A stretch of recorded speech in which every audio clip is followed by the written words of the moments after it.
All right, so the panelists are all intermingled in with everybody else. Some of them have a P in front of them, but I'm going to say everybody's name because a couple of them don't.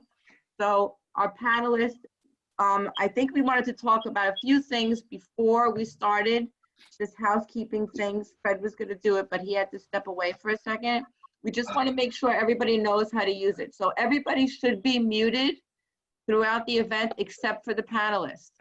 And that's because if your dog's barking or your phone's ringing or you're ruffling papers around, we'll all be able to hear you. So it's a lot easier if you're all muted except for the panelists, okay?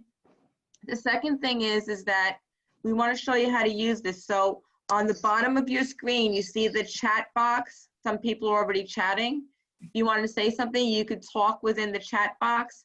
You can either send a message to everyone or you can click on one of the participants and you could click on them. But just know that they need to take their cursor and move down to the bottom for that chat box to show them.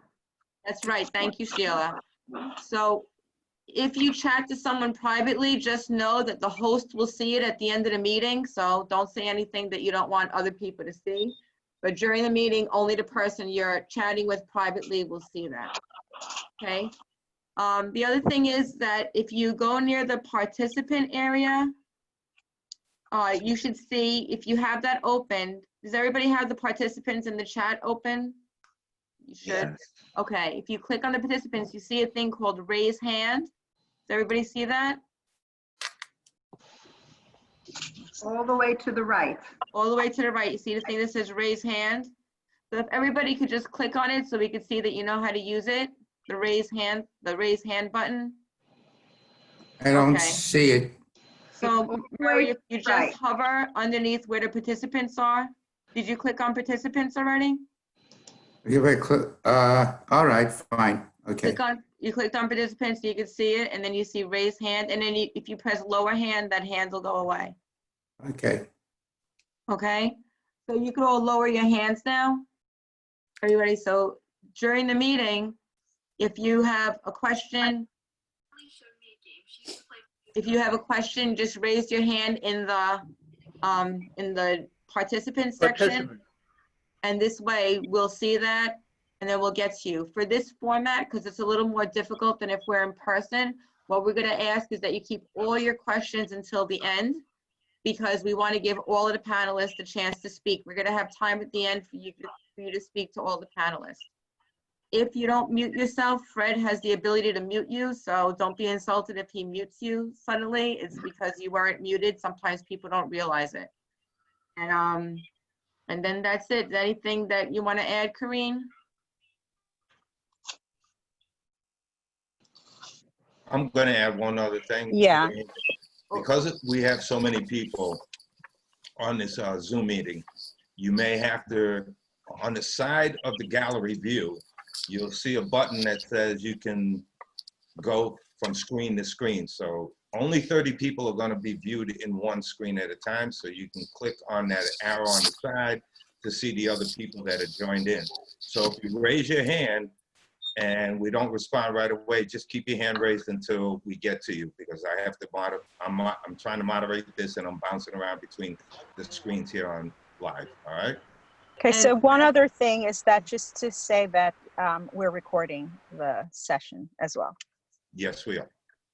And Fred, Corey Arnold said that if you promote the panelists to co-host, they'll all be on page 1 of the screen so everybody can see them together. Are you able to do that? All right. Give me a sec. And I have one more suggestion, Fred. Everybody here can unmute themselves just by going to the either upper right or lower and just press the unmute. This way it saves time for you to go into all these people and trying to figure out who to mute and unmute. Right. But we're asking everybody to be muted during the meeting, except for the panelists. Right.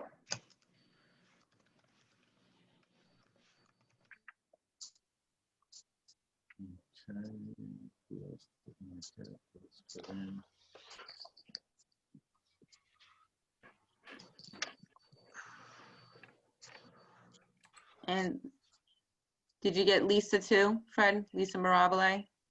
Give me a sec.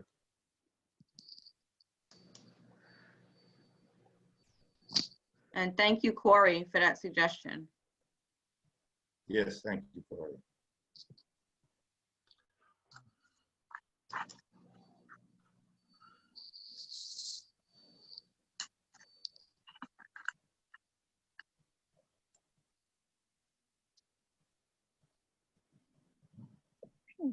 Okay, so I see all the panelists on my first screen, so hopefully everybody does. So we're gonna get started. So the reason that we did this is that it's a different world, obviously, that we're all living in with COVID-19. And we brought this panel of business people who own their own businesses to tell us what they've done and how they're pivoting their businesses and what they're doing during COVID-19. And we are hoping that it's going to be helpful for everybody because we have all different types of businesses that are going to be talking to us today. So we're going to start off just asking each of the panelists to say their name and what company they're in and where they're located. And then we'll go into other questions. So Donna, could we start with you? Yes, good morning. I'm Donna Drake. I host a marketing product wrapped into a television show called The Donna Drake Show, and I'm located in Huntington, New York. Thank you, Donna. Thank Hey, you. Lisa? Hi, I'm Lisa Mirabile. I own a digital marketing firm here on Long Island. We're located in Bohemia. Thank you. Vera? You're muted, Vera.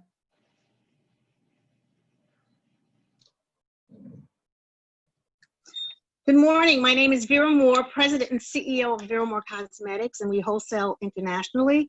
And I'm located in Woodbury, Long Island. Thank you, Vera. Jean? Good morning, everyone. My name is Jean Price, and I am the president and founder of Women Ignited Now, known as WIN, is an organization geared toward helping to rebuild women and putting them on the path to success. Thank you, Jean. Sheila? My name is Sheila Skolnick, founder of Success Strategies Group, and I am located on Facebook groups. You go to Facebook, search for Facebook groups and Success Strategies Group, and there I am. Thank you. Thank you, everyone. Okay. Donna, how have things changed for you during the current crisis? And what are you doing to keep your business going? Well, for the first time in 12 years, we were not able to actually shoot our show. On April 18th, I had to cancel. And lovingly, my crew, they were all okay about that. But every single person missed a payday. So I took that as a huge responsibility. I felt, you know, I'm kind of like the show must go on kind of person. So when we had to cancel April 18th, it caused me to feel like some sadness. But my way of combating that is that we're going to be shooting twice now in May. So I was able to kind of just shift it, just do a time shift with it. You know, it's not that it got canceled, it was just delayed. The other things that I'm doing is, in addition to the television show, I opened up a virtual gala network portal for the ability for people to still have galas, but do it online. And I'm also doing an online trade show network, which is another deliverable. So what I've done is I'm still doing the same stuff, but just delivering it in a different way. But I'm excited to shoot. We're shooting on May 18th, mostly Skype guest. That's great. That's interesting. A lot of people had to shift to doing everything online. So you were able to pivot so you can keep your business going. Yes. That's great advice for all of us. What would you say that you do to live it up during this crisis? Or what do you suggest for other people to live it up during this crisis? Well, today I put perfume on for everybody, even though you can't smell it. I think I've been taking time to go see sunsets in my car, you know, seeing nature, but doing it, you know, in a social distancing way. I have created opportunities in my own house that make me feel good, you know, like redecorating. So I'm very artsy. So I've been using my creative brain to kind of bring joy. I'm putting care packages together for all my friends and ask them for all their home addresses, which has been fun, like little surprise packages, because doing what I do for a living, I get a lot of products for free. Like, you know, I even got 96 rolls of toilet paper, but we'll talk about that later. But anyway, so I've been putting together like these Thank you, Scott Cohen from One Source. So people barter with me all the time. So now I have an excess. I have a lot of wonderful things that people could use, or extra copies of books, and I've been putting them in boxes, like little care packages, and I'm going to be sending those out. So I've been doing things Great. like that, like just, I don't know, creating happiness in my heart. Thank you, Donna. Lisa, as a brand strategist, once we're back to normal, or what the new normal is, what tips can you offer to small business owners who are looking to hit the ground running? So for me, it's not about what you can do then. It's about what you should be doing right now. It's really important during this period of time that you keep your brand top of mind with your customers. And I'm not saying it in a self-serving way, but that you're reaching out and you're telling them how you're supporting charities. You're reaching out and you're telling them what's happening for you. You're being grateful and thankful for them, because when you come back, you're going to need them. So you want to be able to say, thank you, you know, we're here for you. I think when you get back, you're going to want to do those customer surveys and find out what's important to them during this time, how you can better help serve them. And that's really, I think, how brands are going to survive. Through the social media networks, you're going to want to create conversations, hold polls, hold those surveys, get engaging comments, and really do those extra little things that mean so much. It's a great time to start your rewards or your loyalty programs, offering them special discounts. You know, there's so many people that have been out of work, so you want to do what you can to support their, you know, their economy during this period of time and show them that you're loyal to them. There are a lot of different strategies that we've been putting in place as a business ourselves with our own clients. And that is to really, you know, communicate with them on a daily basis and touch them as much as possible, to let them know that we're here and we're strong and we're still working for them.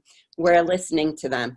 And then, you know, replying immediately, I think, is another thing that we need to be cognizant of when we're on our social media, that we are answering those questions, whether they're good, bad, or indifferent. You want to be engaged completely. Do you talk, when you're reaching out to the clients, do you suggest reaching out to them just through email or on the phone or through mail, or how are you reaching out to them? So email is a great feature, but right now everyone is being bombarded through email. We are picking up the phone. We are inviting them to video conferencing. You know, emails are just getting, you know, inboxes are so cluttered right now. There's so much digital information just coming at them, and everyone's working from home. They are attached to their computer. But we find that picking up the phone and having that one-on-one conversation is really where it's being most effective. And then having video conferences like this, but, you know, one-on-one, face-to-face, so to speak, virtually, is really what I would be recommending. Yeah, I agree with you. I think people want to talk to you. Yeah, and it's nice when you take the time to pick up the phone, people feel like it's a real effort more than just sending an email. So I think especially through this time, you know, they really appreciate that you are taking the time and recognizing them. So they know that everyone is stressed out, and, you know, they have so much on their plate with managing what they're trying to do at home. So it does mean, we've been saying that it does mean a lot, and that they are very appreciative. Thanks, Karine. Thanks, Lisa. Karine, you want to? Yeah, sure. Thinking Karine. I love that name. You can call me that anytime. Why, thank you, Lisa. You're welcome. Vera, our next question goes to you. And retail's facing a lot of significant losses, and you are in a highly competitive cosmetic skincare business. Several years ago, you had a brick and mortar in Green Acres, but more importantly, you were in Walgreens and Duane Reade for the last 10 years, and they've closed like 200 of those stores, and 50 of them are actually your stores. Since then and before, you have moved online. So I have 3 questions for you. How has this been working out for you, the transition? Well, first of all, I'd like to thank you for allowing me to be part of this. It's going to work out. Online is going to work out great for us, but I will say something that I didn't do that I should have done, I was focused on my sort of say brick and mortar stores. I didn't have individual stores, but I wholesale to Dwayne Reed and Walgreens nationally. And I really didn't pay attention to my online. It was just online. I had online, but I wasn't focused. But now, as a result of this new norm, so to speak, and the virus, I had to now concentrate on my online stores. And I say stores because online is a store. People don't understand. No, it is. People don't understand that. When you have online, you have to treat it as though it was a brick and mortar store. Exactly. You have to. And that's what I've been doing now. Now, what's good about this is that the customers that I never knew because we were wholesaling, I disappeared. Am I still there? Yeah. All right. The customers that I never saw, now I'm getting to meet them. As Lisa was saying, we pick up the phone and we get to know them. I mean, the people in Chicago, Las Vegas, California, Miami, Puerto Rico, we're getting to know them. So that's very, very important as far as expanding our business. Yeah. It's exciting for me. And I realize the importance of, we have to treat it just like we did the brick and mortar. Training, seminars, networking, collaboration. So we're going to make it, but it's going to be a lot of hard work to really get that online like I know it should be. And it's interesting because a while back, even with, I can use academic in a little bit, taking like the brick and mortar and the online, people always feared it and thought it was not a necessity. The online, the in-person, we're learning that interaction is actually very crucial. You may not need to have as many store locations, but your online presence has to be actually that replication, that feel, the know, like, and trust on the storefront, and actually getting to know them personally is actually going to be a big to do. Now, what are some things, I guess, that you're doing a little differently to kind of, you would give to other individuals or companies in the retail space? Well, what I'm doing, how this has affected me, I've started conversations with Vera.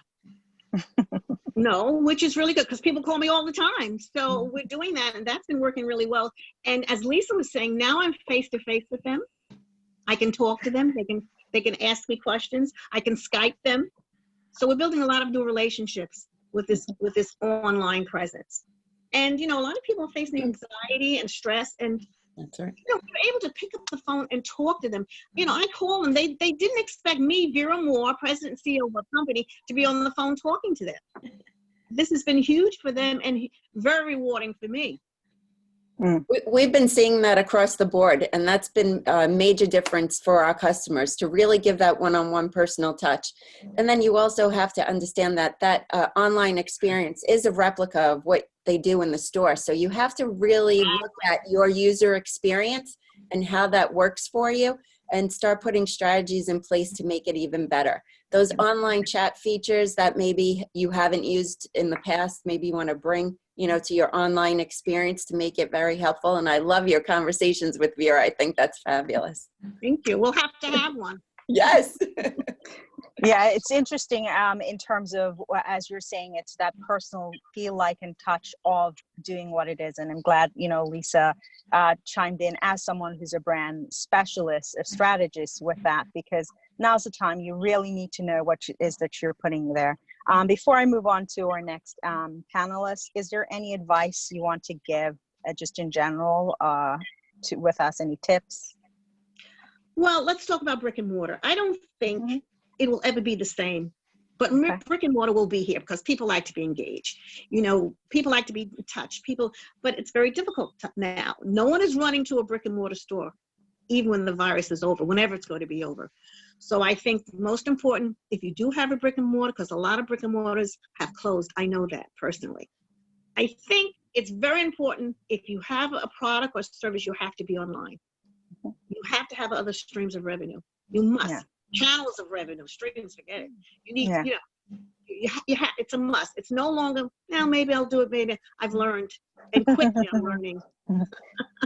Got to jump in, take the risk while it can. Exactly. Thanks, Vera. I'm going to move on to Jean. We'll come back with some more question in a little while. Jean, many are feeling the financial and emotional stresses or pressures of the shutdown. As a successful author and film producer, what experiences can you share to help others or other business owners to survive this current crisis? Wow. You know, it's interesting, Corinne. I've been thinking about that question since you, since you sent it. And everybody's business is totally different and different things that we do. But one of the things that I have done is my business is coaching and rehabilitation and helping people through traumatic experiences. And one of the things I personally have done in those, my client base actually has increased because like anything else, people are feeling anxiety, they're feeling all kinds of different things, trying to navigate what we call the new normal. So what I've been doing, for me financially, I haven't been charging people. And can I tell you, I haven't been charging, but yet I've been blessed with money coming in. And you know, again, for me, I'm a faith-based person. It's amazing. It's literally, I've had a couple of people call in, a new client base is increasing. And I literally got a check for something that I wasn't expecting for $25,000. And Can I get some? Wow. I said, to me, you know, only God can do something like that. So I was like, okay, this check just came in the mail. So I have found that being a giver of myself has been so rewarding. And yet I've been able to get it back. So it's been amazing. It really has. And it's interesting that when you talk about that, that's something that a lot of people have been doing and are used to doing in some sort of way, but not necessarily with the expectation to, you know, with that reward. We all want to get business, but there is something that is intrinsic in just giving really authentically of oneself, because you help to build other people who then in turn build businesses and become successful, and they usually pay back. And I think a lot of the things that we're seeing actually that are happening as a result of COVID-19, you know, it's that a lot of these issues were already there and they've just come to the forefront a lot more. And this is a time to really do that sort of thing where you differentiate yourself and be able to then capitalize on opportunities that are actually out there, that they're going to need the services that you provide, the programs or grants that you can be a part of, because I believe you have a not-for-profit as well. Yes, you're absolutely correct. Yeah. So it's been to your point, very rewarding. It's always been rewarding, but I think it's even a greater reward. You know, when you have this time with each other or this time by yourself, you spend time with yourself to find yourself. Mm-hmm. And there are things that I'm finding with, you know, some of the clients I'm dealing with, they have, to your point, they're now recognizing what's going on within them. I'm dealing with one young lady now where she had some marital questions, and just being able, her and her husband, able to dialogue about some serious events that have happened. So no one wants Corona, no one wanted COVID-19, but yet there's something good that's coming out of it. So that's how I see it. Yeah, that's awesome. I'm going to move on to the next panelist, and for the rest of the panelists, please feel free after the panelists is speaking, if they've made their, you know, given their comments, if you have something you want to jump in on, that's okay. Just make it brief so we can move along. Does anyone else had something to share? No? Okay, so we'll move on to Sheila. What are the top challenges your members are facing, and what advice and strategies have you been or have they been developing to survive in the current crisis?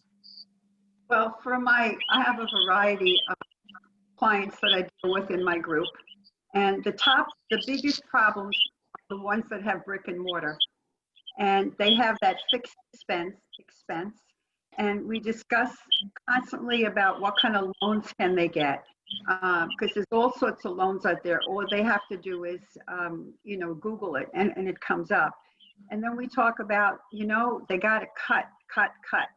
So we talk about going through their checkbook and just looking at every single line item and seeing what's necessary and what's not necessary.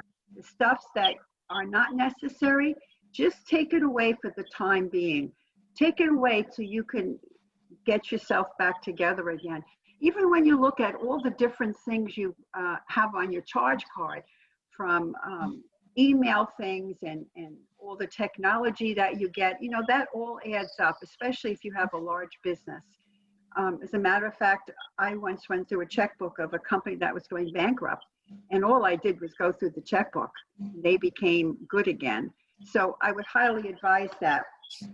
And you know, there are plenty of offers right now out there of things that companies are giving that they never gave before. For example, Google is giving their meet for free video conferencing.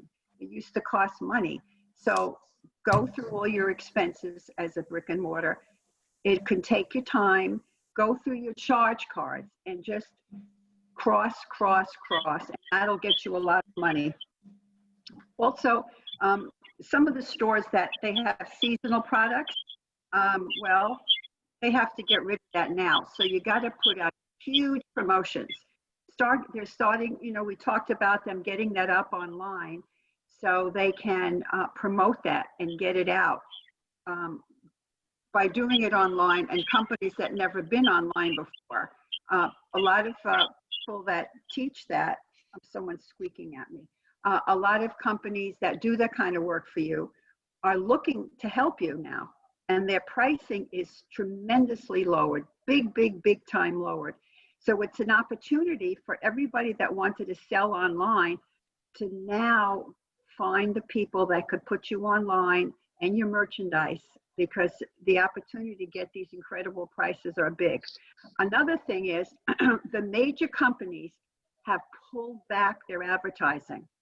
So that's a great opportunity for all the small businesses to jump in, however they jump in, whether it's by Facebook or whatever it is, jump in. The most important thing to do now, and this we discussed across the country, is to market your business. I know it's an expense, but if you don't market it, you'll lose it. You got to keep your top line.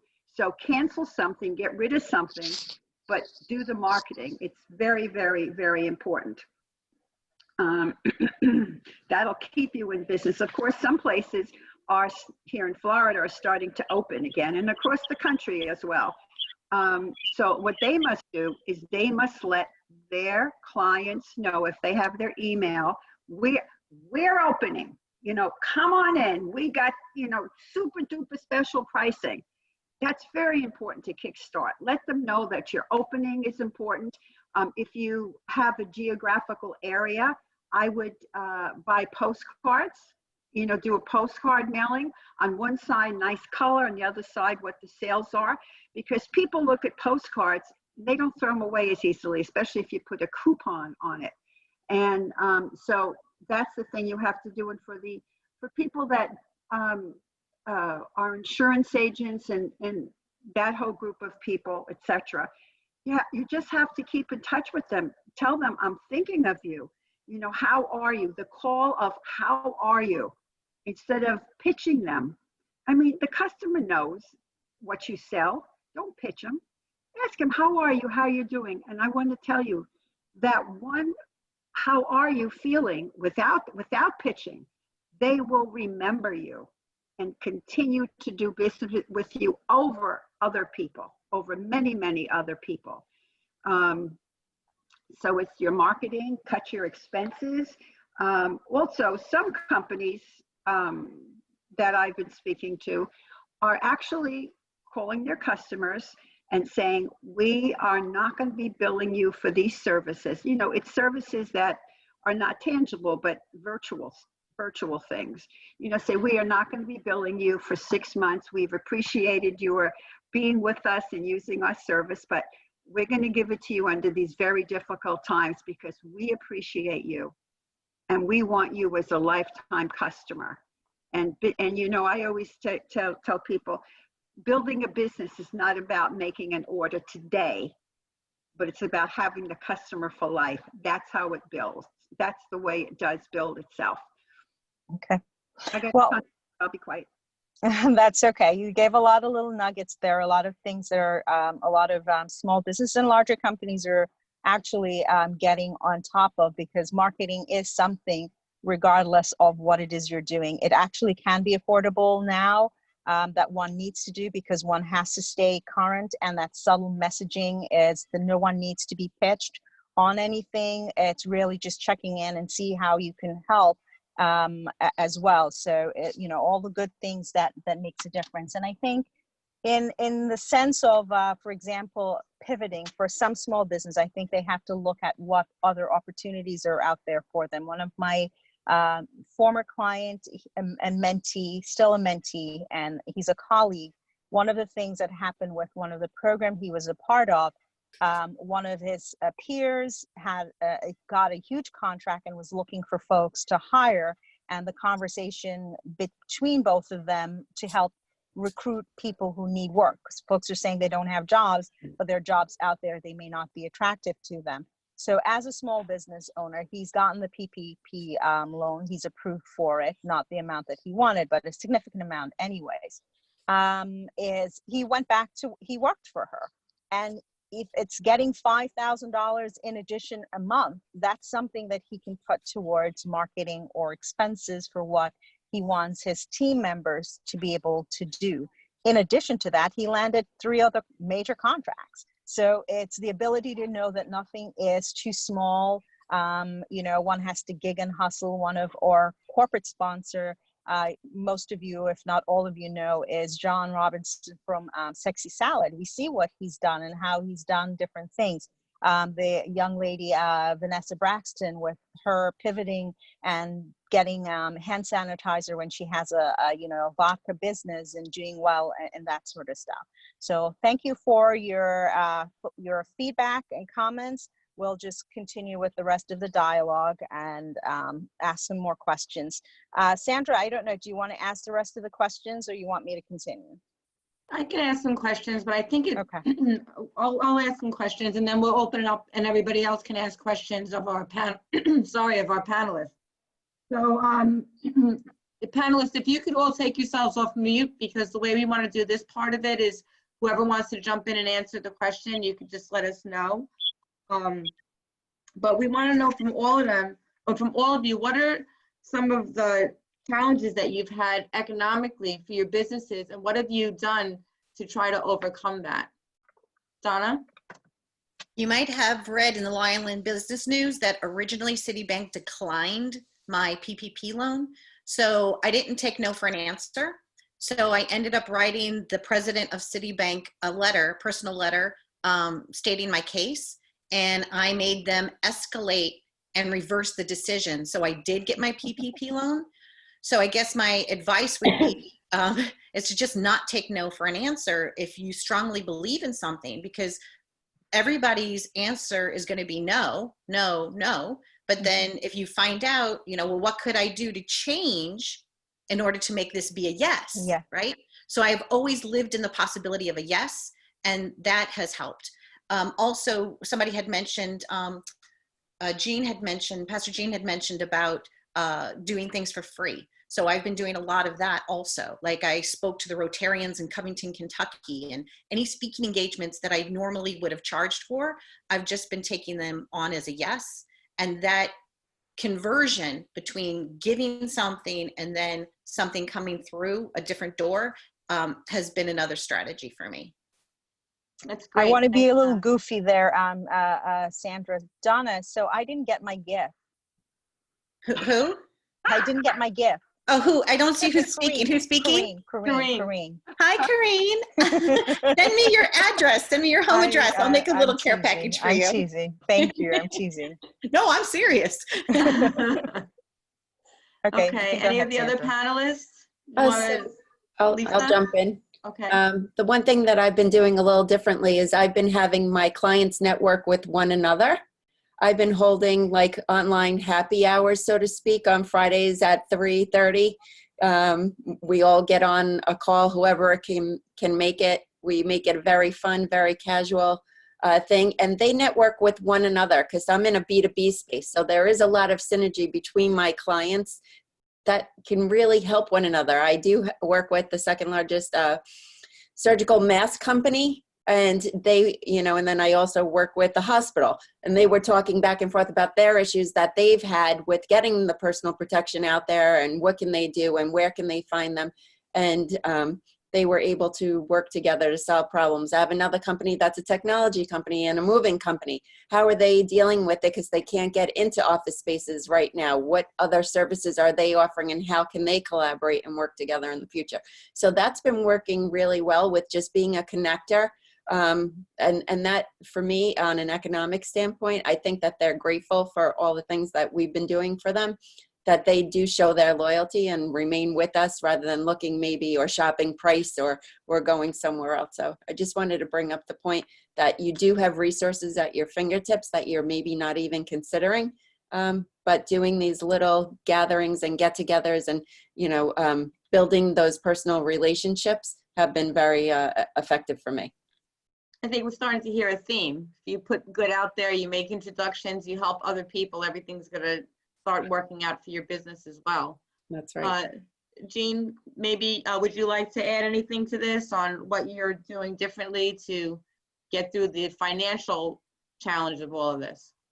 Well, one of the things that I'm doing, my husband and I also have our own business as well. So financially for me, I feel blessed because I'm able to pull that, whatever I need, I'm able to pull. And also, thank God we have a savings. So it's been pretty good for me in that sense. So in that respect, we've been okay. We've really been okay. And to the point that everyone is still saying, and I said it in the beginning, when you do real good for others, it really does come back. And it doesn't always come back monetarily. I'm not saying that, but it comes back in other ways. My husband wound up getting COVID-19, and it was really, really bad. It was really scary for a little moment. We thought it was, he was almost out. So we saw it as a blessing, like, that, he was able to bounce back from that. So I see blessings like that. So we've been able to really hold our ground on it. That's great. Thank you. And Vera, anything that you'd like to add just about the financial aspect of everything and what you're doing differently because of that? You're muted.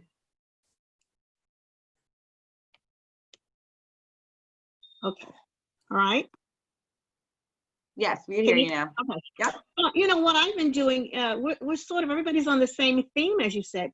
I've been networking with a lot of boutiques, because a lot of boutiques need help and they're doing a lot of virtual demonstrating what they're doing. So what I do now is when they're showing their designs, I'm supplying them with makeup. So we're collaborating. We're including each other. When they're promoting, I'm promoting them. We're doing cross promotions. I'm going to be doing cross promotions with hair salons, and they are in dire need of help.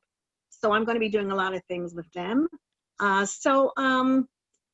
think it's going to work out. That there's a lot of stress and anxiety, especially for the hair business. Ladies it's very difficult for them. So I'm going in trying to help them to see how I can help them with their customer base, sharing knowledge, networking, collaborating, being inclusive, all the things that I can do in the beauty industry. That's what I'm doing. Okay, great. I think that we're basically hearing the same types of things, but we'd like to open it up to everybody else that's here and see if you have any questions for our panelists. You can let us know if you have a question by raising your hand in the participants section. If you hover underneath the participants section, you can click on raise hand. Does anybody have any questions for our panelists? I'm trying to see if I see any raised hands. Okay, I'll start with a question to get the ball rolling. I think it's interesting that you all have different businesses and that you've all talked about being nice to your clients, your existing clients, doing things for free for others so you can make them feel better. But what happens when everybody goes back to work? Like, what is your business model then? Do you all of a sudden just start charging everybody? Do you say, okay, party's over, we got to make money now? Like, what is it that you're doing? What do you think you will be doing when everything starts opening up again? And what is that going to look like? Sheila? I think if you have that kind of attitude, people will see it. Once you give something, you can't take it back without people really being upset at you. So if people do that, they're not going to grow their business. They're not going to really gain. You have to be consistent. You just don't say, I give you this, and all of a sudden I take it back, So it has to be. I'm not saying to take it back. I'm saying, how does it change? So during this time, you're doing for others and you're trying to do free things. But once everything comes back, like, how do you transition into going to a model, because everybody's in business to make money. You know, like we have to pay our bills. So how do you transition in a way that's not offensive to your clients, but at the same time, you're starting to build everything up? Donna? That's For me, it's not really a change because this has consistently been my strategy for success for as long as I can remember. I kind of customize the solution for each person. So if somebody needs terms, right? So it's not a matter of I haven't charged and now I'm charging. It's a matter of working with your clients in a compassionate, empathetic way, which for me has always been part of my strategy. So if somebody says to me, hey, listen, I can make the deposit now, but can I pay you the other half when it airs? Absolutely. So I think it's just a matter of customizing solutions, you know, working with the people. It's not a matter of like, okay, today you're going to get this applesauce for free, but tomorrow you're paying $5,000. Mm-hmm. No, it's like, hey, you need a scoop of applesauce now and a little bit later. And, you know, just work with people. Right. That's good. Anybody else? David had a question. Oh, okay. From who? David? Okay. Hi, David. Hi, Sandra. I just want to first say that the panel's really been excellent. So much good spirit and everything. It should give everybody hope, all the different people on it. I was even looking, I think at this time there's 30-something people on the thing. Sometimes we don't get that to an event. One of the question I'm ultimately going to have for the panelists, the word I've been hearing and I like is hybrid, a combination of the past mixed with the future. You know, while I see so much potential in this online format going forward for everyone, what I see missing currently, and rightfully so, is the business conversation. You know, in the beginning was like camaraderie and like there's sharing and there's good thoughts, but no one's going to say, hey, I got a great special on vacation tickets. You want to buy them? You know, there's not that attitude towards selling people, and that's understandable. But when we do go back, there's going to be a combination. So my question to the panelists is, what mixture do you see in the future when we do get back to business? Vera? Yes, I think, you know, I agree with Donna. You know, you have to know your worth and you know your brand. People know your brand. So, but you have to be sensitive to what's going on. I've done a lot of speaking engagements for free. Now getting back, yes, we all want to make money, but that's not the issue now. We have to deal with what's at hand. Gradually, we can segue back into where we want it to be, but I don't cut my thing so drastically anyway. I'm not going to do that. Because as Donna said, then all of a sudden now you're charging them $5,000 for something. I think you have to be very sensitive to your customer. Build that relationship. They will still pay because it's the brand. The brand speaks for itself, so you don't have to go to an extreme to the other side of the pendulum. They will still support you. Because of your core values, your integrity. Like Donna says, okay, you can't pay me all now, you pay me half. That's very nice. And that's what people have to do. You just can't change and say, oh, you know, my foundation sells for $30. Now you can get it for $1. You have to be very careful. But you know, I'll tell you something. People buy if they're loyal without a discount. I'm telling you, I know. And if you want to give one, you give one because of that loyalty and that VIP customer. But your brand speaks for itself. It's your core values and the integrity and the respect. They will buy. So if we could just ask the question then maybe to the attendees, a couple of them, and see who might want to jump in, because we do have a few, and I think we might have a hand raised for Murray or stuff. So maybe they can jump in too as well. Hey, Murray, you're muted. How about now? Yes, you're good. Can you hear me? Yes. Okay. The nature of the conversation has been taking place, and it's really because of how we created this event. We're asking what we are doing for ourselves and maybe what we're doing for our clients. And maybe we should have to expand the way we're thinking and how we're speaking. A lot of us, we what we do for ourselves is things that we may have with brick and mortar. We say, fine, go online, or we're online to expand that, and then we'll wait until things get back to some kind of a normal, improve our own businesses. The economy and the world is changing. It's not only that businesses have to get back to business, but the people who are our customers happen to be our employees. And as we become more efficient, more efficiency means downsizing. And so we're going to have a real problem with a lot of businesses. We're losing a lot of customers. And one of the things I think that comes to my mind, it doesn't affect me directly, but I hear my wife speaking with her friends and so on. And the thing is, like to go, I don't think we use the word beauty parlor anymore, it's salon, whatever. They need to go, they want to go, and it's dangerous. I mean, you just don't do that. But the same problem is that you take this salon, they can't go online. And the question is, will the salon be able to open the doors when we get back to some kind of a new normal? And I suspect that the salon and a lot of businesses like them will not be around. I mean, restaurants, pizzas, and so on, they have been adapting to providing takeout. You can't do that. And I think it's up to people like us to, with our experiences, with the way we think, is to brainstorm and work together, not just to see how do we save our businesses. In my case, I'm retired. So I don't say I don't have a problem, but I don't have a problem with somebody else who wants to survive until things get back to some kind of a normal. But I think we have a responsibility to use our brain power experiences and to try to go out and somehow connect with them, maybe invite them to Zoom. And it's just give you an idea that as we're talking, I don't know how feasible it is. And again, go back to this thing about the beauty salon thing.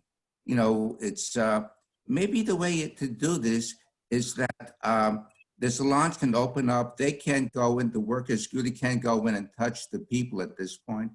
But maybe every customer can bring their husband or a friend with them, and you know, and you have like a class, and there's some instructor that says to them, okay, wash their hair or do this, whatever it is, and at least there is something there. I mean, I don't know how feasible it is, it just hit me. It could be a ridiculous thought, but the idea is that I think it's up to all of us over here, and more so, who are always trying to think out of the box, to help people who are not accustomed to thinking out of the box.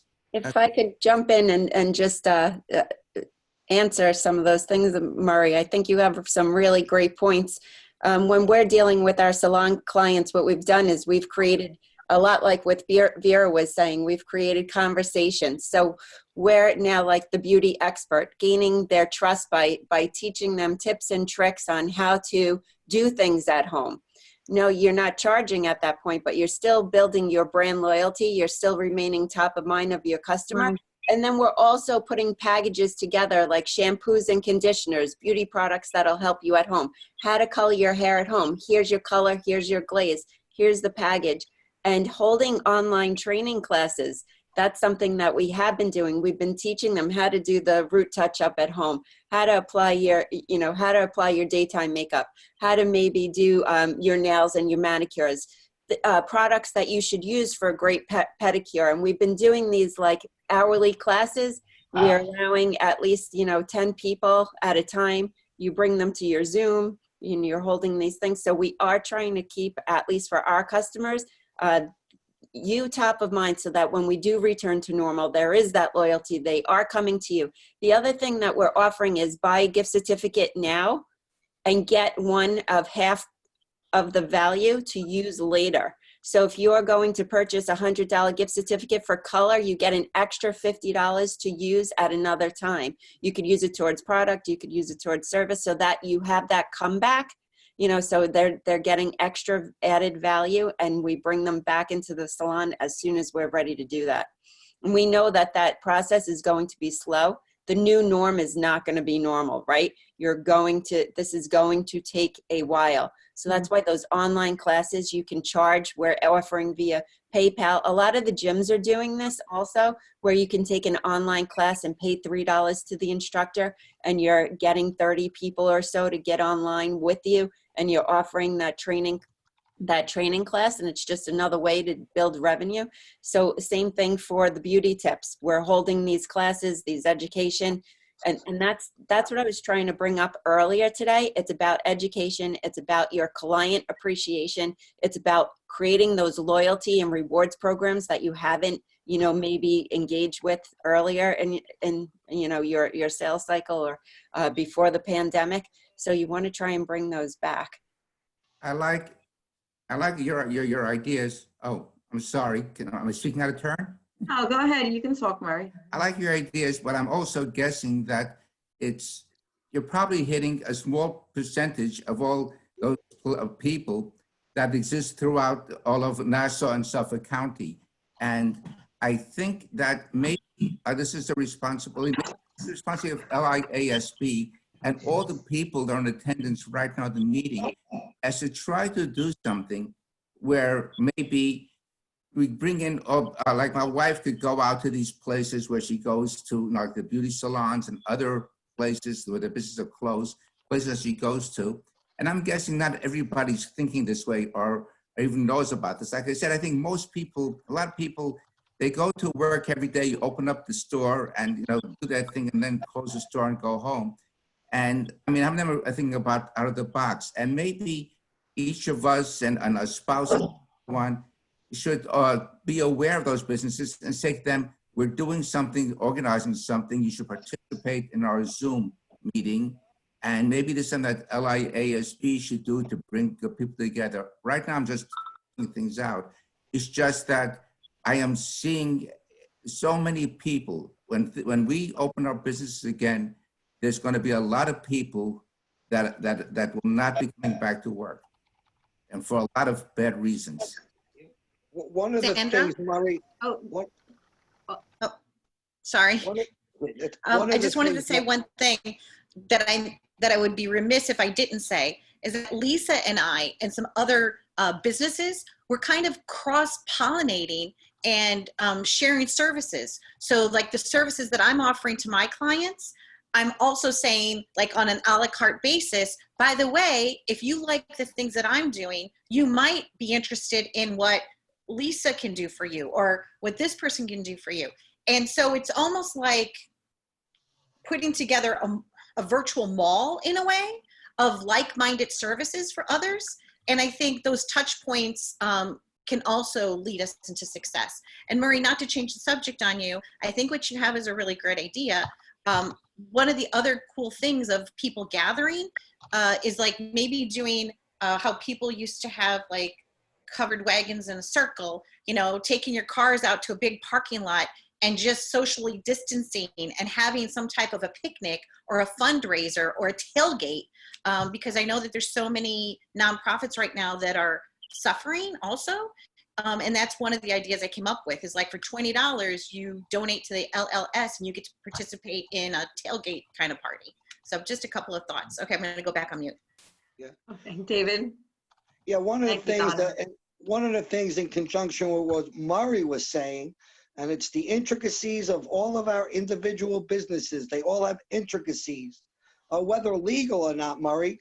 One of the things I could see happening in the salon business is that some stylists and colorists, I have relatives, they might start going to people's homes. There will certainly be a market for it.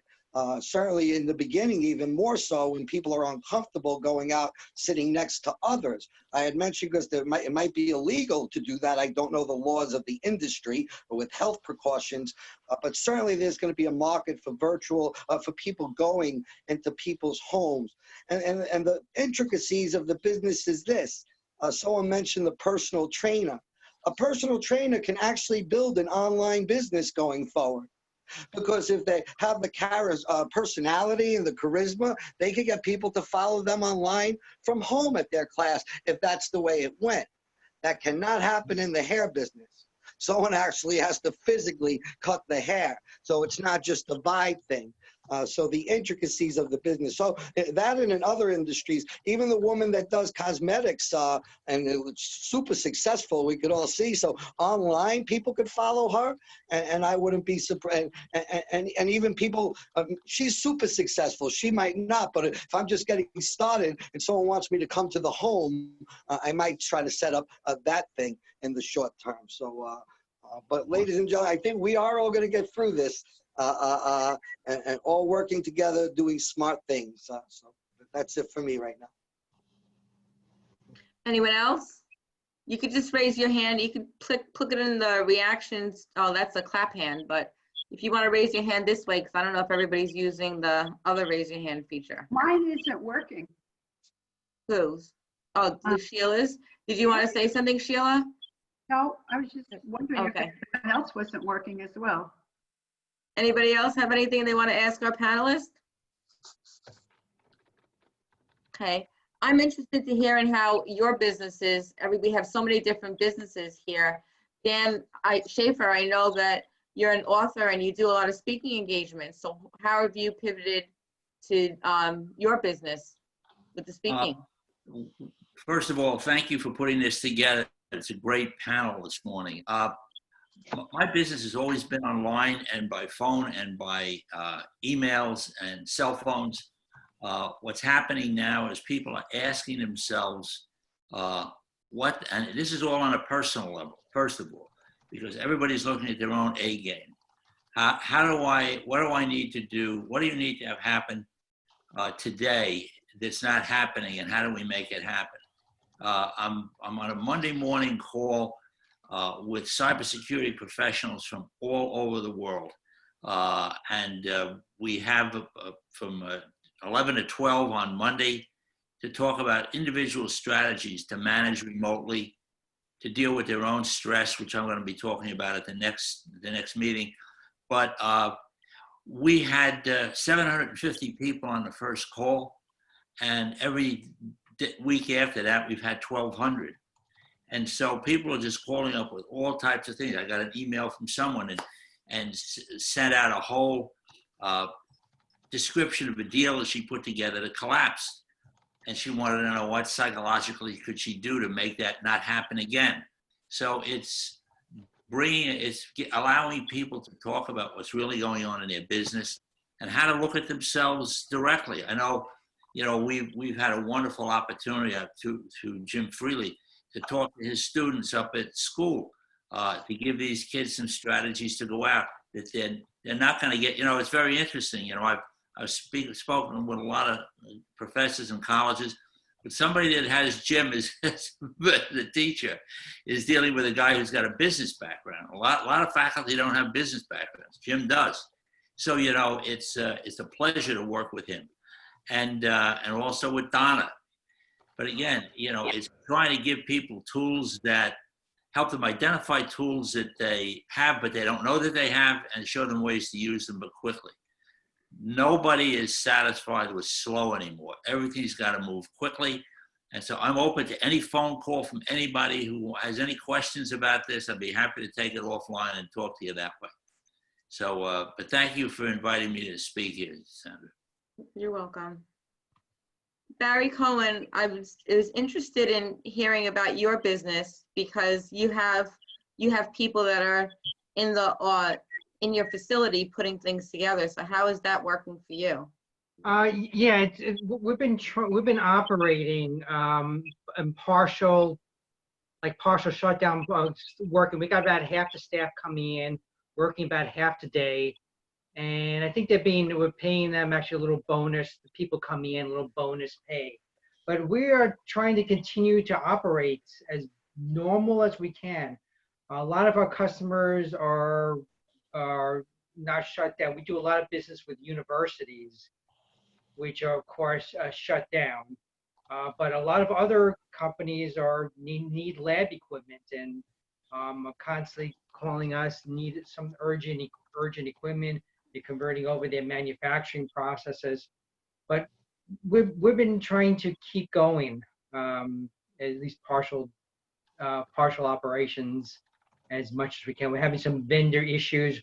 We're bringing some stuff in from China, and we're having difficulties getting some stuff in from China.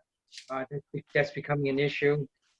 And we're trying to apply for the loans, the PPP loans. We're having some technical issues with the banks on that. They keep denying the loan, keep reapplying. I think it's because our accountants, some of the numbers not being put together right. There's some confusion about how the numbers are being calculated.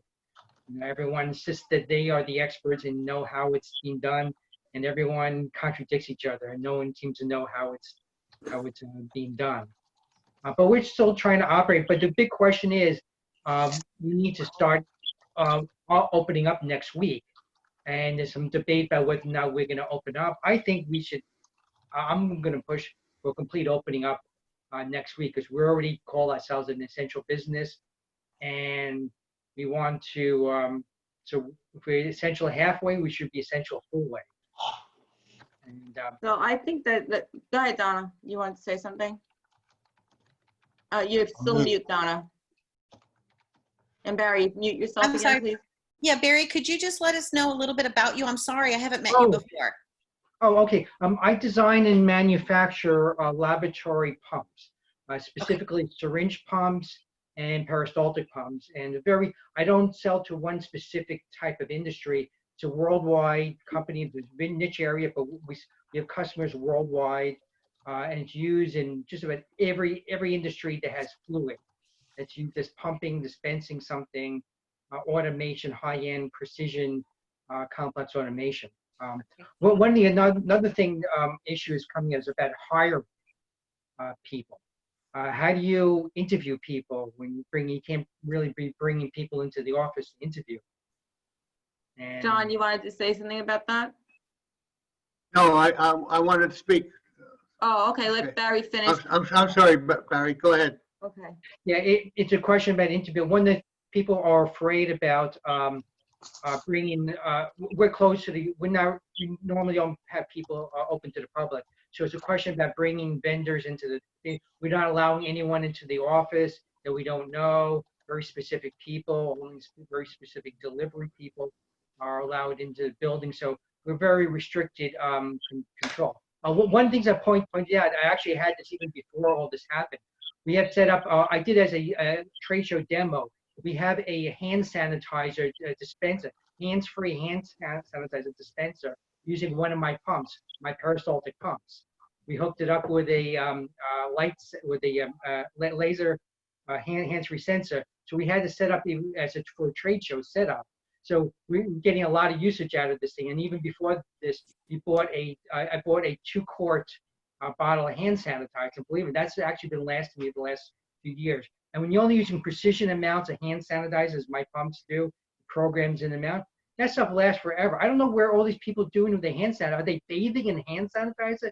You don't need that much. we just put our hands under the thing, and it automatically dispenses at precision half ml of hand sanitizer, and that's all you need. And that bottle's been lasting for a couple of years. Thank you, Barry. Okay, John, what did you want to say? My industry is the trade show arena, and most of the trade shows that I've been involved with are put off until 2021, some 2022. And Laura Parker is in trade shows as well. I'd like to hear her comments regarding it.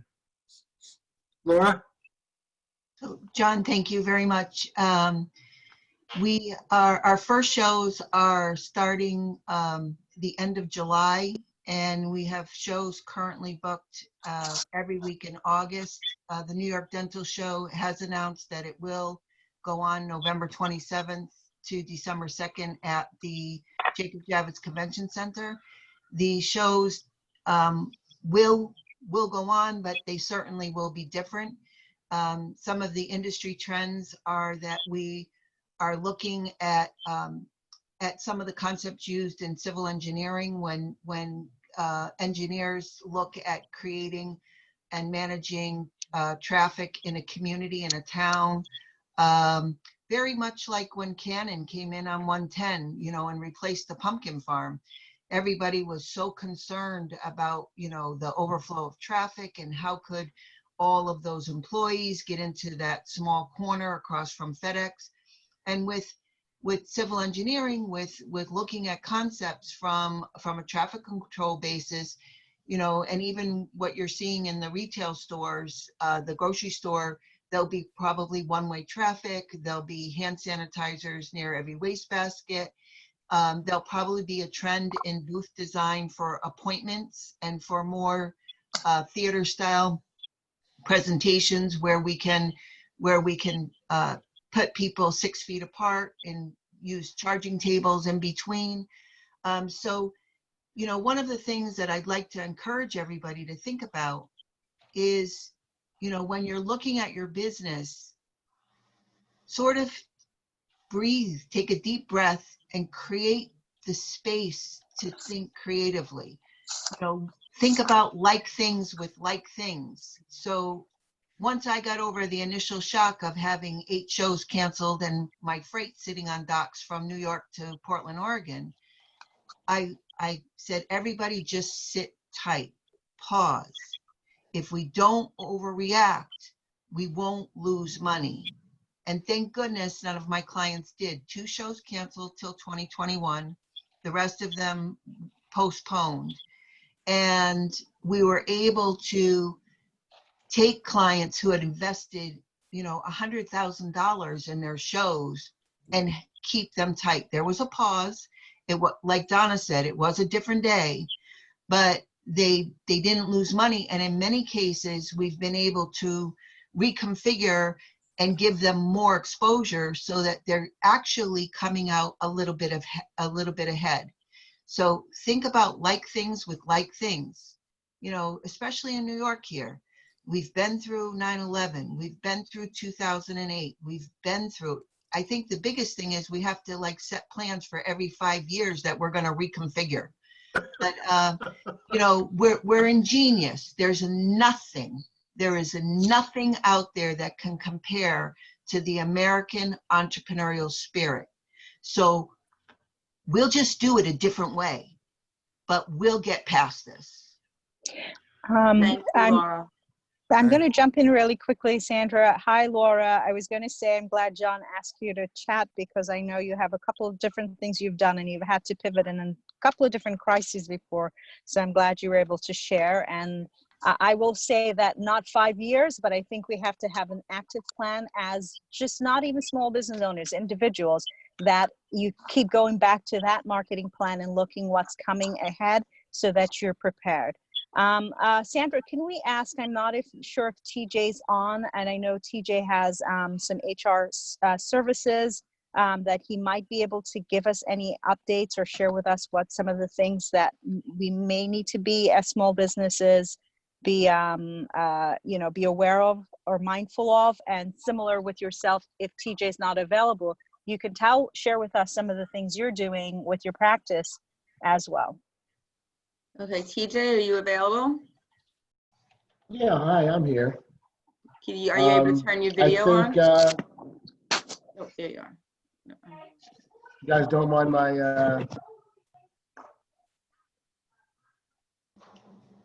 Yeah, hold on. Let's talk. Okay. There you are. Hello all. So the biggest thing right now, I mean, there's a lot to know. There's plenty to know. Even I can't keep up with what's happening, but I can tell you that the biggest thing right now is we're getting requests from all of our clients and their accountants to do the payroll tax deferral. So there is a portion of your payroll taxes that can now be deferred and paid at the end of 2021 and the end of 2022 to make things a little bit easier for the business owner. And you can make that request through your payroll company, and they should be able to put that through so that you're all set and can make things a little bit easier to be able to run your business right now and get back on your feet. I think that's important. Okay. I know Barry had his hand raised for a while. Did you want to say something, Barry? Oh, yeah. Well, going back to the trade show thing that we were saying about, we're talking about, I deal with a lot of like international trade shows, and I think this is this might be the final kick in the stomach to some of these international trade shows. I had seen some trade shows that were canceled. Luckily, I didn't sign up any. I had just had I dragged my foot about signing up for a trade show this year. And before I saw something was happening. And these international people, these trade shows, half of them, 3/4 are from international, from China, from Asia. I think they're gone, they're dead. And these shows were just hanging on beforehand. And I think this is might be the final kick in the stomach to some of these international trade shows. Or maybe they're just going to be done differently, like Laura's saying, like they're going to figure out a way. Well, that's one of the points that I was bringing up. And John, you're in that industry. Maybe you could bring this up. I've been saying this to people in the trade shows. They don't see what's going on in their own industry. What they're killing their industry, and they just will not wake up to seeing it. They think that we can have a new app that's going to bring people back to the trade show. No, that's not what's going to bring people into the trade show. They have to get these trade shows out of the javits. These people from Asia, from Japan, from China, they don't want to come to New York City to pay $300 a night for a hotel room. Barry, I'm just going to cut you off a little bit because it's just so specific about trade shows, and I want to give everybody a chance to talk generally about businesses, but maybe at the end you could talk with John specifically about it. I just want to talk generally for everybody else about the business. Is that okay? Sure. Thank you. Dan. Murray had his hand up. He's unmuted. I want to come back to the fundraising aspect of what we're doing here. Most of you know that I guarantee golfers 3 to 6 strokes off their golf game without touching a club. And I have a program that people have been using to raise funds for their organizations. And most people will take the certificate that I give, which is worth $500. They'll double it up to make it $1,000, and they'll put it in a frame, and they'll ask people to bid on it. And maybe, I don't know how much they'll raise at an event. However, when I did this with BlackRock some years ago, this corporate program raised $27,000 on a live auction. So if there's somebody, and I don't have the technical ability to do that, if somebody could think about a way to create a live auction online with this golf program going to a hospital we're trying to raise funds for. Or if somebody went to the hospital and said, do you have people in that environment who would want to put this together to raise money? Because, you know, the one thing that, no matter how much money you have, the one thing you can buy is strokes off your golf game. And I guarantee you 3 to 6 strokes off your game. So if somebody can figure how to pull that together, I'll give you this. I think Donna said she can do things live. Sandra, if you don't mind, maybe I noticed there are a couple of folks in the group that haven't participated. So if we can ask them to maybe jump in. I know Andrea is on here and she does some things with marketing, and she has done a couple of different things. You have Sue as well. So I don't know if you want to, pick on any particular one, if they want to maybe give us their thoughts on something or share something that they're doing with their business in terms of now in this crisis. Sure, I didn't see it, their hands raised, but whoever wants to speak, we're interested in your input. So you're saying Andrea Feinberg, or? Hey, Sandra, this is Andrea. Hi. Okay. In response to one of the earlier questions about what's being done differently, I'm not doing anything differently than I've ever done in business for the last 30 years. I've been in the online arena predominantly for 10 years. And what I have always tried to do and teach is that if you want to get, you have to give first. And you give as much value as you possibly can without digging into your own smart receipts. And that is, you can tell people what to do all day long at no charge.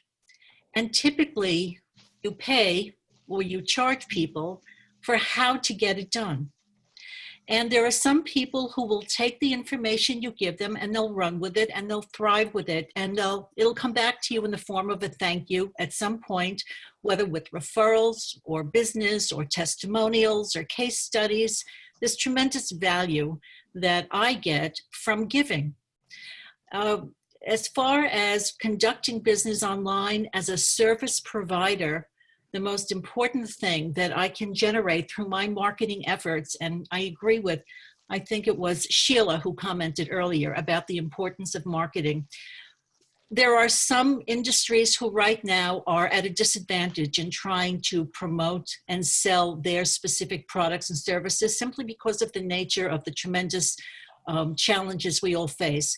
But the one thing you can market every single day is your value proposition and the reputation you have for those people who may not be in a position to buy today, but will be in a position to either buy from you tomorrow or recommend you or give testimonials or do something that represents value. So I agree with Sheila's comments that marketing is not a one-night stand. It's a long-term relationship, which I've often thought is far more valuable than the quality of your product, which everyone knows is the very basic commodity that you have to offer, a quality product. But if you're not in a position to deliver or sell your product today, what you can always sell and deliver is the value you represent, not necessarily in that product, but in your willingness to give and to improve someone else's circumstances right now. So that's something we can do whether we're online or on planet Earth. There are lots of tools to make that available. I've put a link in the chat room for a library of thinking around digital marketing. And that's all I have to say. And thanks for bringing up my name, Donna.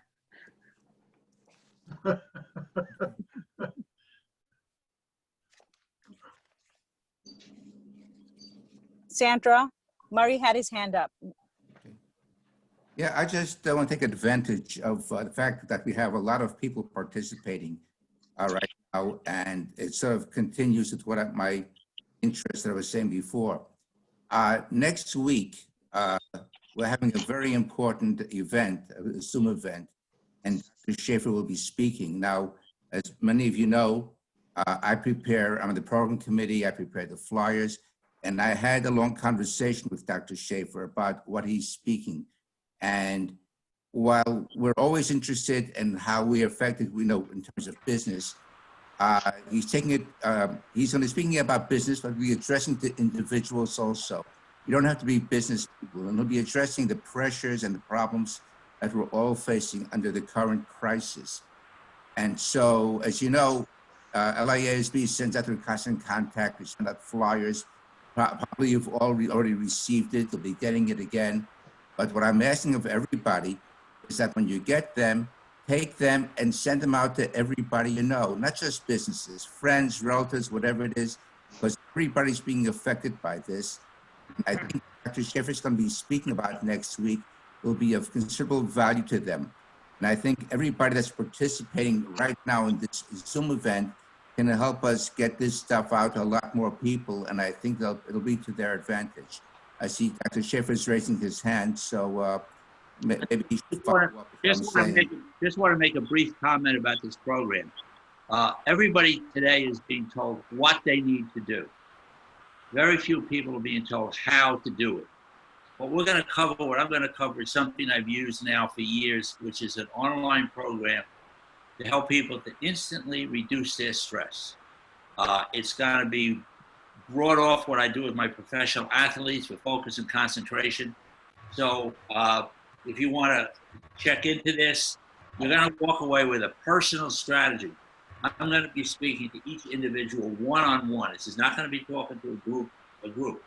Everybody is going to make believe or imagine that they're just in one room with me and we're going to deal with that. But people are using these strategies on a regular basis. And what we're going to talk about next time is what everybody needed yesterday. So I'm open for any questions about this. If people want to call me and talk to me offline, not take away from this program today.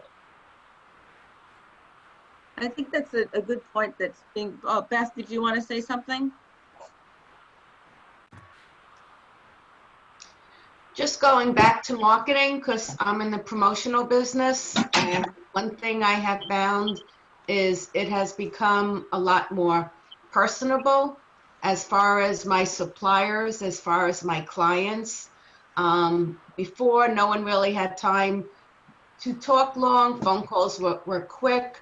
They were usually emails, an occasional phone call. Now I'm finding my clients, my suppliers, everyone loves to Zoom. Those 5-minute phone calls or those quick emails are becoming a half hour, an hour and a half phone call, just going over things and discussing. So I think that's been really interesting. And the other thing I'm finding on platforms like LinkedIn, especially, I find communities and industries are forming their own Zooms and chats online and connecting. Especially, I'm seeing it with my casino clients moving forward and how they anticipate things like you guys are talking about. So I found that this is very interesting in addition to learning how to expand your business with the way the economy is and the way it's moving and all of that. So I just wanted to say that. Thank you. Beth Levine, you have your hand raised?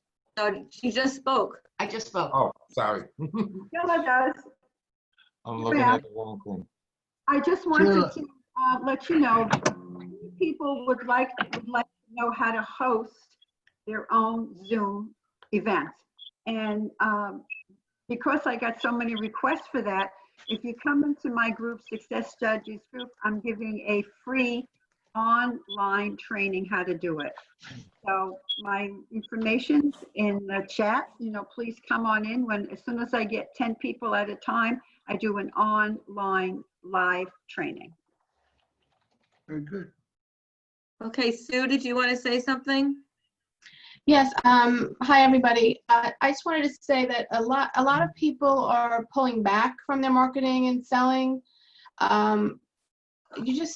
I would say keep doing that. Just do it in a softer kind of a way. Take the time now to do things that you haven't been doing in the past, like join a new Facebook group. Figure out, do some searches and figure out if you're feeling anxiety about marketing, find groups. Facebook groups are a great way to find like-minded people and get advice and feel comfortable and sharing. You know, it'll be easy for you to find a group that you like and you feel comfortable with. And you can get the tools and the ideas like Sheila's group. She's got tons of ideas. So groups like that are great to experiment with. If you haven't gotten on or started your LinkedIn or your Instagram profile yet, start doing that. Take advantage of the time that you might have that's extra to get familiar with those platforms. But try not to pull back. Now is the time to move forward, I think.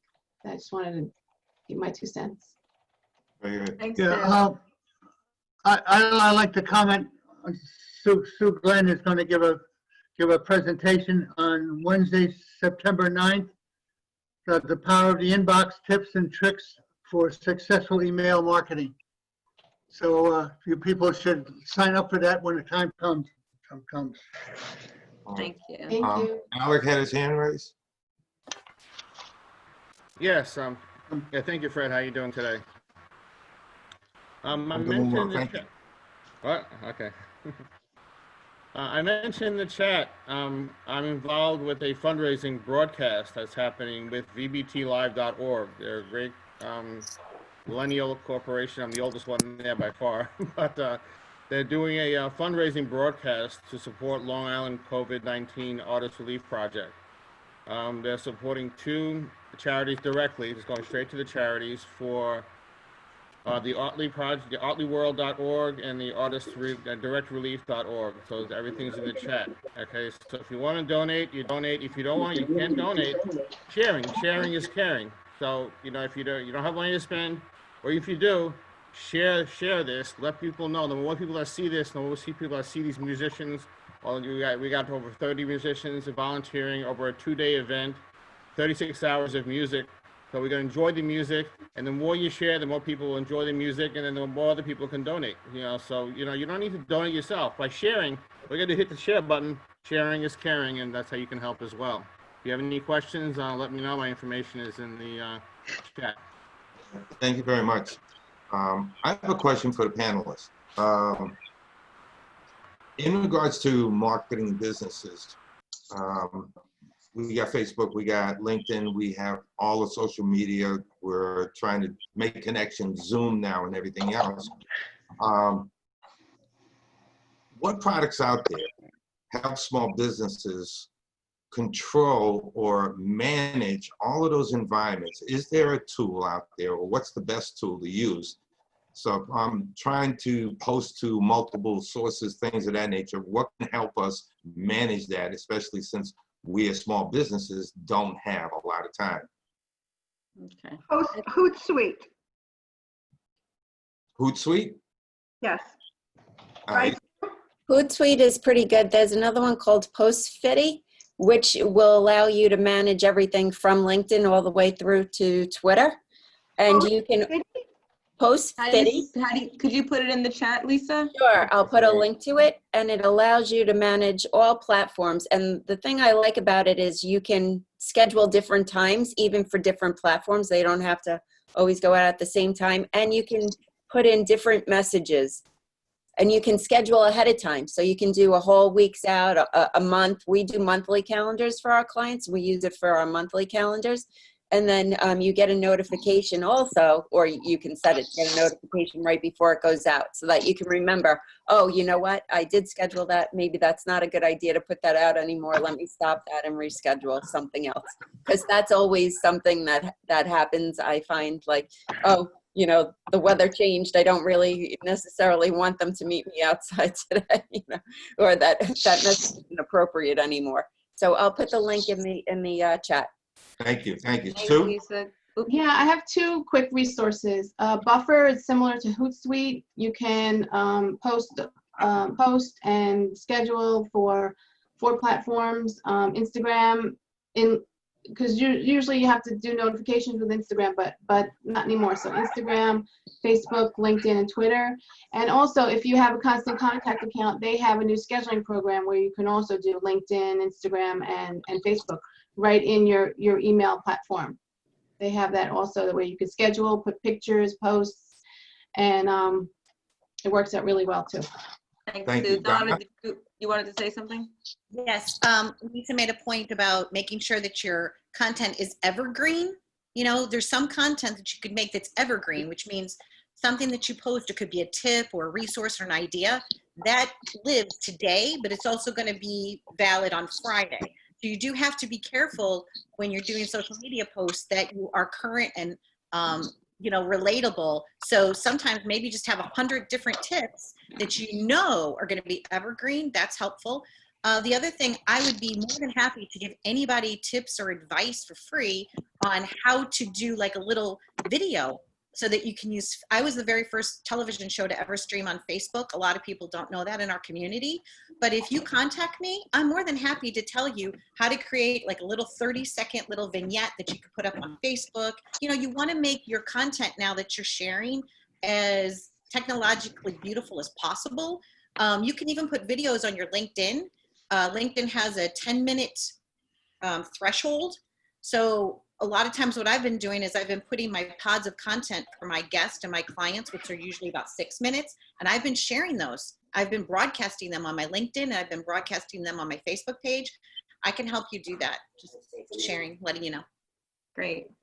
Vera or Jean, do you have anything that you want to add to this discussion just about? Well, it's just repeating what everybody's saying. The Constant Contact, you can do multiple platforms by just sending that out. I use a lot of Instagram.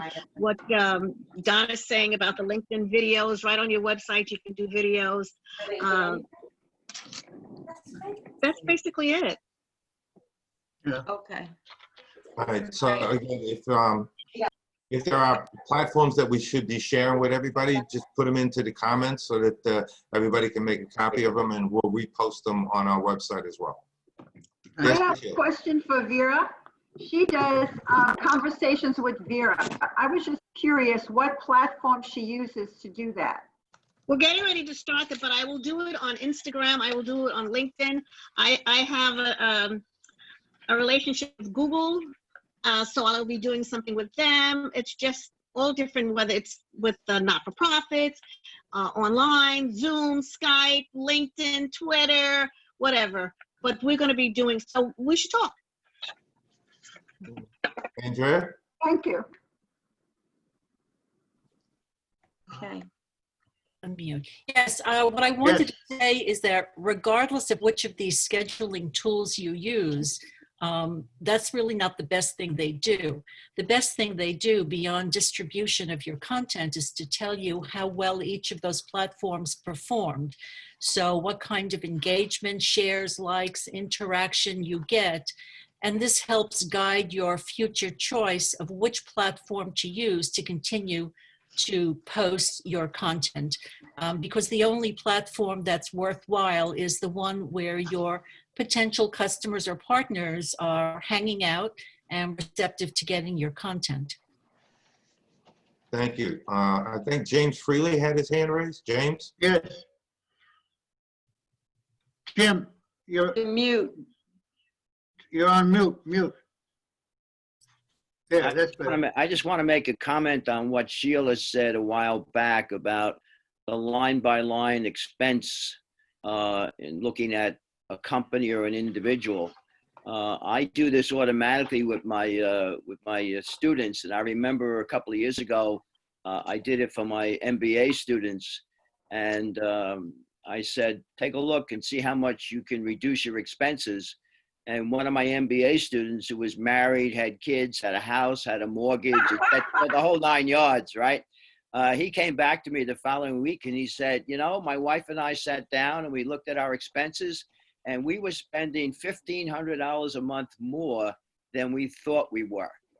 But as long as there's income coming in, you know, people get sloppy and they add, you know, miscellaneous minor items on. And minor items add up to major items. But I never forgot, he came back and he said, we were spending $1,500 more than we thought we were. So it's a very interesting thing when students come back to you and say, one of them came back to me, an undergraduate student came back to me last semester and said, you know, I didn't realize that I was spending $12 a day for lunch. And I did the math for him and realized that if he spent $12 a day for lunch, how much money he was spending just on lunch. And even if he cut it down to $6 a day, how much he would save. And this is an undergraduate student. So as long as they have the money coming in, they get sloppy. It's not even Starbucks. Woo. Sandra, I don't know if you want to maybe see if we can start to wrap and see if we any last word from our panelists. And, we're on the same wavelength. I was just thinking that. I'd like to hear some final thoughts from each of our panelists. And I'm going to go in the same order than how we started. So we'll start with Donna Drake and say like what your final words are for everybody to be aware of. Did we lose Donna? Okay, maybe we'll start with Lisa. She must have. Okay. Oh, there you are. Oh, there you are, Donna. Okay, good. I just wanted to sincerely thank all of you for spending the time here with us today. I valued all of your contributions and seeing your happy faces. I've missed everybody so much. And I know that we are strong and that together we're going to thrive. So just keep being yourselves, just keep positive. And I sincerely thank you all for being here. I've missed everybody so much. So thanks. Thank you, Donna. Lisa? Thank you, everyone, for having me today. It was a great panel. It was really great discussions. I learned a lot. And I just wanted to say, remember to be grateful. This is, you know, your marketing message over the next couple of weeks should be about being thankful, being grateful, and you'll see it'll come back to you tenfold. So thank you for having me today. Thank you, Lisa. Vera? Yes, I sincerely appreciate this opportunity to talk to you. A lot of new women I'm meeting, and I've learned so much, and I'm definitely going to contact everyone that was on our panel. And I want to say to entrepreneurs, be strong, you can do it. I just want to quote, women are like tea bags in hot water, we get stronger. Eleanor Roosevelt. So I know we can do this. That's a good one. Thank you, Vera. Jean? I appreciate the opportunity to be able to be with everybody. A lot of people I've never met before, but it's a pleasure meeting you. And I have a motto that I always say is that the best it will ever be is what we allow each other to become. And I'm grateful for the fact I've met new people and we're allowing each other to become what we're supposed to be. Thank you. Thank you, Jean. Sheila? It's been really fun hearing all the great information from the panelists and everyone in the audience. And, you know, my takeaway for you is market yourself. You got all the eyeballs right now on Zoom and everything online. Use those eyeballs. My business went up like, because you have it. Take advantage of this moment and get online. And thank you for sharing. Oh, and one more thing. Never mind. Thank you. Thank you, John. Do you want to say something in closing? Yeah, I just want to stress the fact that we have a management stress in COVID-19 times that Dr. Schaefer is going to give on the 20th, Wednesday, May the 20th, from 8 to 10 p.m. 10 a.m. rather. 10 a.m. a.m. Right. And I want to thank everybody that's on the panel today. Thank you very much for your time and effort. Okay. And thanks to everyone. I'd like to thank Corinne Graham, who really thought about this, putting this panel together, and did a lot of hard work behind the scenes to make it run smoothly, and to Fred Dunwoody for putting all of this. We're still learning with doing this everything online, but I think it's working out really well. And LIASB is another example of an organization that pivoted when everything changed and the world changed. And I think that this was amazing advice. If anybody has ideas of things they'd like to talk about or address at our next meeting on May 20th, email John and let him know questions that you'd want to Dr. Schaefer to talk about, Dan Schaefer to talk about on the 20th. And we'll see you then. Anybody else have anything? Oh, Donna, you wanted to say something? Yes. Sue Glynn mentioned some great things. I wanted to let everyone know now's a great time for testimonials. You know, on your LinkedIn, ask them and give them. Because a lot of times people would be like, they wanted a testimonial and they never took the time to actually write them or receive them. Now's the time to do all that for everyone. It's like, just think of it as a holiday card, a gift that you're giving to someone. And I just want to give a testimonial to Dan Schaefer, Dr. Dan Schaefer. I've been working with him since we think the early 2000s. So Dan, thank you, because you have given me tremendous value in my life. So thank you for that. Testimonials. That's a great point, Donna. Thanks to everyone for attending. I was going to say, it's a great time to get organized. Anything you haven't had time to do before, try to do it before everything opens up again. Organize those emails, save all that information, you know, contact people you haven't contacted before, and great idea about the reviews, Donna. Thank you. Yeah, check out our website, liasb.com or liasb.org if you have questions. Most of you are familiar with our meetings, and send it over and you know, share the information we send. We focus on education, so any concerns you have, send it over to John or any one of us that you're familiar with, so that we can, you know, talk about it, especially when we plan our programs for the year. And if you took pictures during this event, put it on your social media, tell everybody what a great time that you had, tell them how much information you learned. We're here for everybody. We're right now doing these Zoom events for free. So it's a great opportunity for people to get to know our organization. All we do is try to help businesses succeed. So please let other people know about it. And have a great day, everybody. Just one thing before closing. Remember, you can click on the dots in the chat box to download a copy of this chat. Again, we'll try to post everything in the chat on our website as far as links and resources. But if you want your personal copy, click on those 3 dots in the chat box and you can save a copy of the chats. 3 dots on the lower right, all the way at the bottom. There you go. Thank you. Thank you, everybody. Bye, everybody. Have a great All right, rest have of a the good day. day. Thank you, panelists. Thank you.